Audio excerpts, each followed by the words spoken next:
Welcome to the Explainer. Today, we're taking hard industry data and flipping it into a totally actionable syllabus for you. The goal here? To map out exactly how you can build a zero-capital side business straight from your laptop, completely online, right in those little gaps between your college classes. Let's get into it.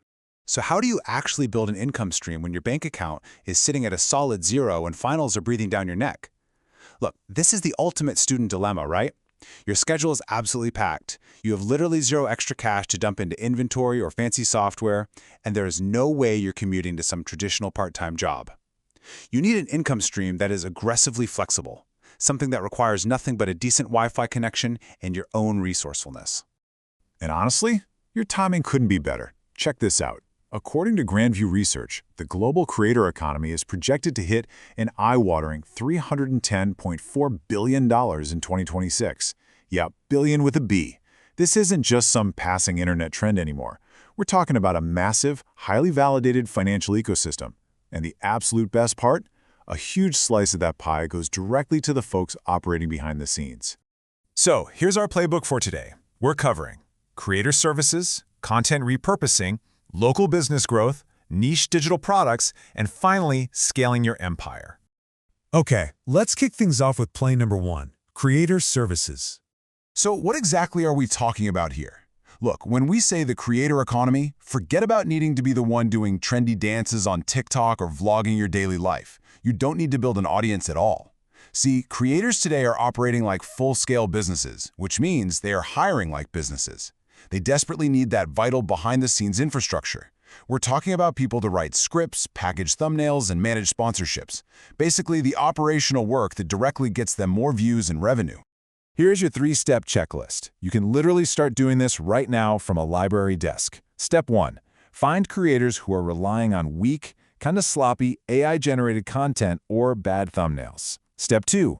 Create a much better alternative. Put together a killer thumbnail or a really sharp script hook and offer to A/B test it for them, entirely for free. Step 3. When your version inevitably wins, you don't just pitch them thumbnail design. No, you pitch them the final outcome, a higher click-through rate, because to them, that translates to thousands of extra dollars in ad revenue.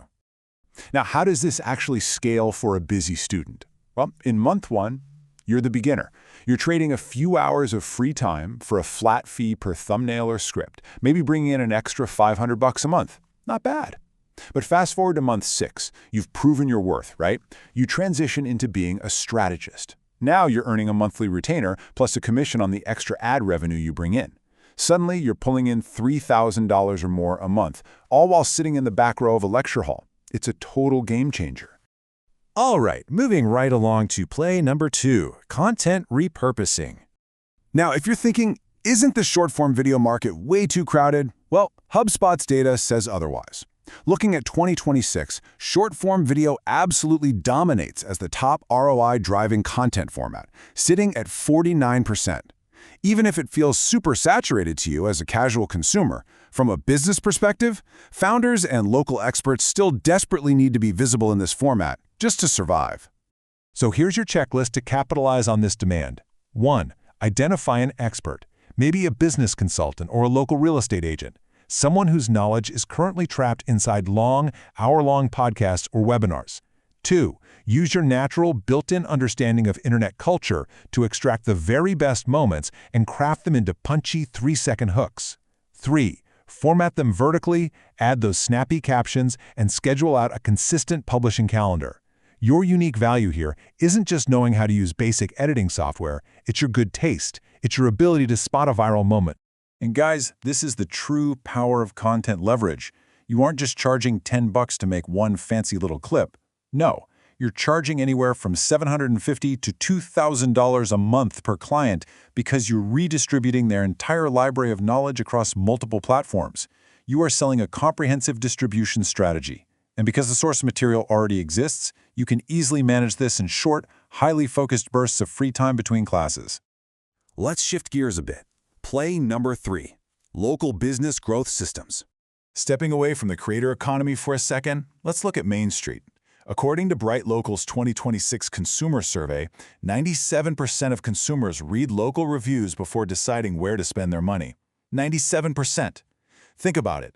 If a local auto mechanic or tattoo studio has a terrible, outdated online presence, they are literally bleeding money every single day, and they probably don't even realize it. So here's your exact checklist to fix that for them. Step 1. Walk down the street and find a clinic or restaurant whose Google Maps pin is in the totally wrong place or who doesn't have an online menu. Step 2. Reach out, take control of their profile, update their photos, fix those incorrect opening hours, and clean up the copy. Step 3. Set up a super simple booking link and integrate automated text messages asking happy customers for reviews. To you, it's basic digital hygiene, but to a local business owner, it is absolute magic. And here is how you scale this up. You start off by charging a modest one-off fee just to clean up their Google profile and fix a few typos. Then, once they start seeing their phone ringing more, you upsell them. You offer a mid-tier project fee to integrate proper booking software. Finally, you move them onto a recurring monthly subscription where you actively manage their reviews and follow-ups. See what happened there? You just turned a simple one-time favor into sticky, monthly recurring revenue from a very grateful business owner. Okay, rounding out our playbook. Play number 4, niche digital products. Now, this hustle boasts absolutely incredible profit margins. But what exactly is it? Look, a niche digital product isn't some vague 50-page ebook. It is a highly specific, downloadable solution created for a very specific audience. For example, if a travel vlogger's videos look like absolute cinema, they might sell a color grading LUT pack, basically a preset to make your videos look just like theirs. Or maybe it's a custom Notion content calendar designed exclusively for real estate agents. You don't need a massive factory to build something incredibly valuable. You just need to solve one specific problem really, really well. Here's your launch checklist for this one. Step 1, identify a repetitive problem in a tight niche market. Step 2, build a digital solution, like a template, a quick guide, or a tax calculator, using totally free software like Notion, Excel, or Google Docs. It costs you literally $0, just your time. But step 3, this is the hurdle. You have to solve the distribution problem. Building the thing is free, but getting it into the hands of actual buyers? That means you've got to tap into paid traffic, hustle on social media, or partner with a creator who already has the audience. Let's be totally objective here and look at the reality of this model based on the data. On paper, these products have the highest margins possible. And yes, absolutely zero startup capital is required. But the income range is wildly unpredictable. You could make exactly $0, or you could scale to $10,000 a month. The hard truth is, distribution is the ultimate bottleneck. Without a rock-solid plan for getting eyeballs on it, your brilliant digital product is just going to sit unseen in some random folder on your laptop. All right, let's tie this all together. Section 5, Scaling Your Empire.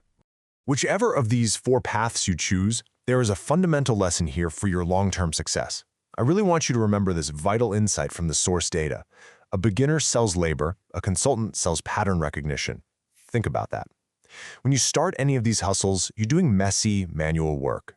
But as you repeat the process over and over, you start seeing the patterns. You stop selling your hours and you start selling your judgment. And that commands a drastically higher rate. This perfectly contrasts the old way of side hustling with the new way. The old way is all about trading time, doing repetitive, manual work for an hourly wage, which we all know is incredibly hard to balance with a heavy class load. But the new way? It's about building infrastructure. You sell a measurable outcome. You get paid for generating actual business growth, and it is highly flexible and scalable. Mastering these systems right now won't just help you pay for textbooks or rent, it's going to set up your entire career long after graduation. So I'll leave you with this provocative thought. Imagine you've got 45 minutes between your morning lecture and your afternoon lab today. You have absolutely zero capital, but you have Wi-Fi, and now you have a playbook. Are you just going to sit there and doom scroll, or are you going to execute your very first play? Which empire are you going to start building today? Thanks so much for joining me on this explainer, and I'll catch you on the next one.